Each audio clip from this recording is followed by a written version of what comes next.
বাজারে সবজি বিক্রি করা ছেলেটা আজ বিএসএফ হয়ে ভারতীয় সীমান্তে দেশ রক্ষায় পাহারা দেবে। মা আয়ার কাজ করতেন।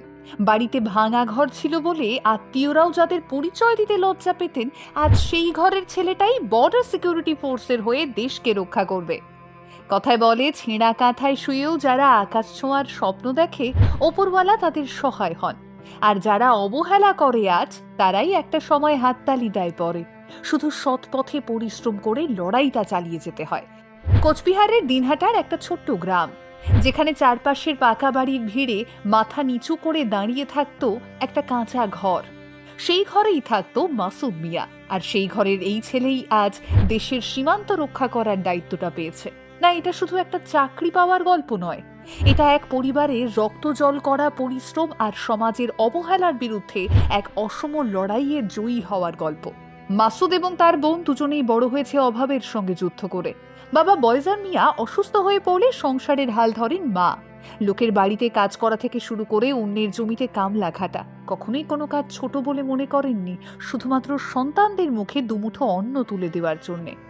পাড়া প্রতিবেশীরা টিটকারি দিত, গরিবের আবার পড়াশুনো কিসের, ছেলেকে বিদেশে লেবার খাটাতে পাঠাও। কোনো অনুষ্ঠানে তাদের নিমন্ত্রণ জুটত না, এমনকি কারো উঠোনে দাঁড়ালে তাড়িয়ে দেওয়া হতো। কাঁচা বাড়ি বলে মাসুদের বোনের বিয়ের জন্যও কেউ কোনো সম্বন্ধ নিয়ে আসতো না। আচ্ছা, দারিদ্রতা কি এতটাই অপরাধ যে মানুষ তার সম্মানটুকুও কেড়ে নেবে? 2023 সালে মাসুদ প্রথমবার এসএসসির মাধ্যমে কেন্দ্রীয় বাহিনীতে যাওয়ার স্বপ্ন দেখে। স্বপ্ন ছোঁয়ার বড্ড কাছে গিয়েও ফাইনালি মেরিট লিস্টে তার নামটা আসে না। সেদিনের সেই কান্না ছিল বুক ফাটানোই। বাবার ওষুধের টাকা নেই, দিদির বিয়ের বয়স পেরিয়ে যাচ্ছে, ঘরে খাবারটুকু নেই। মাসুদ তখন সবজি বিক্রি করতে রাস্তায় নামে, তবে তার চোখে লক্ষ্য ছিল স্থির। যে করেই হোক তাকে নিজের পায়ে দাঁড়াতে হবে। মা হসপিটালের আয়া, পরিষ্কার পরিচ্ছন্নতার কাজ শুরু করেন যাতে ছেলে আবারও লড়তে পারে। 2025 সাল, অভাব তখনও পিছু ছাড়েনি, তবে মাসুদের জেদ ছিল পাহাড় সমান। এসএসসি জিডিতে ধাপে ধাপে সব পরীক্ষা সম্পূর্ণ করলো, এবারে ফিজিক্যাল। মায়ের আয়ার কাজের জমানো সেই টাকা আর সবজি বিক্রির খুচরো পয়সা সম্বল করেই মাসুদ এবারে পাড়ি দিলেন ময়দানে। বুকের ভেতর তখন ধিকি ধিকি জ্বলছে অপমানের প্রতিশোধ নেওয়ার আগুন। আর আজ সেই মাসুদ মিয়া আজ ভারতীয় সীমান্ত রক্ষা বাহিনী বা বিএসএফ এর একজন গর্বিত জওয়ান। আজও যারা মনে করেন টাকা না থাকলে মানুষ হওয়া যায় না, মাসুদের জীবন তাদের গালে একটা সপার জ্বর। কেন গরিবদের অবহেলা করা হয়? দারিদ্রতা কি মেধার মাপকাঠি? মনে রাখবেন, কয়লা খনি থেকেই কিন্তু হিরে পাওয়া যায়।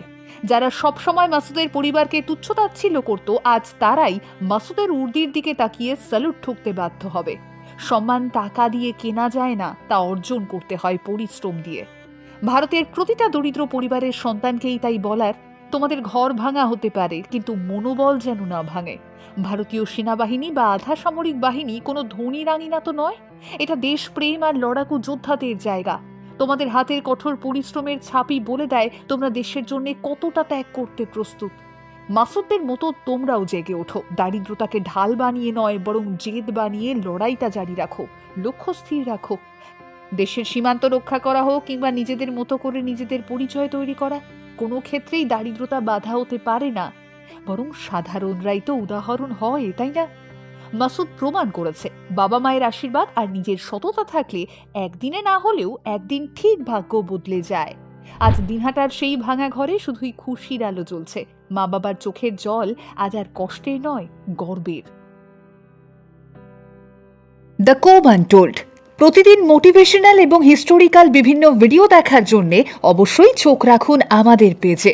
দ্য কোব আনটোল্ড বলে আমার আপনার মতো সাধারণ মানুষদের কথা, আর তাই সাধারণদের অসাধারণ গল্প শুনতে অবশ্যই আমাদের পেজে চোখ রাখতেই হবে আপনাকে।